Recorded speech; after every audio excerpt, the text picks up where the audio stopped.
Era el cumpleaños de Morgan. Habían pasado ya 3 años, pero en la mente de Wendy, su hija seguía siendo una joven de 18, la edad que tenía cuando discutieron, y se marchó de casa hecha una furia, con una mochila con sus trastos al hombro. Sus palabras de despedida fueron: «Estoy harta de ti. Por mí como si te pudres en el infierno». Edwin había vaticinado que regresaría, pero el día que discutieron, Wendy tuvo un mal presentimiento. Hacía meses que Morgan y ella no dejaban de reñir, sobre todo por el novio que se había echado Morgan, Keith, que era mucho mayor que ella, y por la nueva pandilla de amigos con la que iba, unos drogatas a juicio de Wendy. Morgan había sido un adolescente difícil, y su comportamiento había empeorado cuando había conocido a aquella gente trabajando de camarera en un antro de mala muerte en el centro de la ciudad. Un adolescente de 18 años con un empleo en un garito nocturno era una ecuación infalible para tener problemas. Sus padres no habían encajado bien su anuncio de que había encontrado aquel trabajo. Wendy le había dicho que dudaba incluso de que fuera legal. «Aún no tienes 21 años», había señalado. «Se supone que ni siquiera deberías pisar ese lugar, y mucho menos trabajar ahí». Y Morgan le había disparado a modo de respuesta: «Con las propinas gano el triple que trabajando de dependienta en un comercio. Dijiste que, si no iba a la universidad, tenía que ganar lo suficiente para mantenerme. Y cuando voy y lo consigo, te dedicas a buscar peros». Morgan sabía cómo dar la vuelta a las palabras de Wendy y convertirlas en armas arrojadizas, y su madre se desesperaba. Wendy era de naturaleza conciliadora, pero Morgan parecía dispuesta a discutir por todo.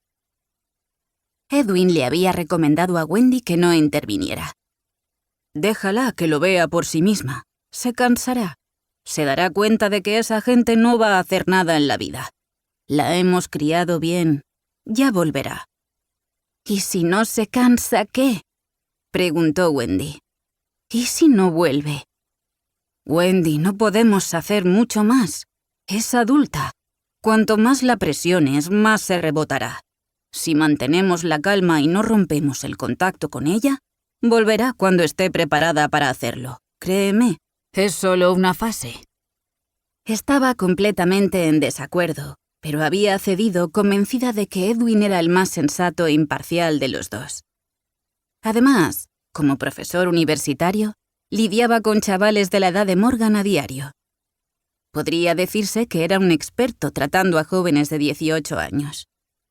En su fuero interno, Wendy presentía que Edwin se equivocaba, pero parecía tan seguro que la hizo dudar. Con el tiempo se arrepentiría. Siempre se había guiado por su instinto maternal y aquella vez no le hizo caso. El alcohol y las drogas se habían convertido en los monstruos que dominaban a su hija. No podía demostrar que Morgan consumiera drogas, pero su instinto le decía que así era. La personalidad de Morgan había cambiado. Se había vuelto temperamental y había adelgazado, cosa que ella había atribuido al trabajo físico que desempeñaba. Para ilustrarlo, había marcado bíceps y le había dicho: «Me he puesto así de cachas de tanto subir cajas de cerveza del sótano». Lo dijo presumiendo, como si se sintiera orgullosa.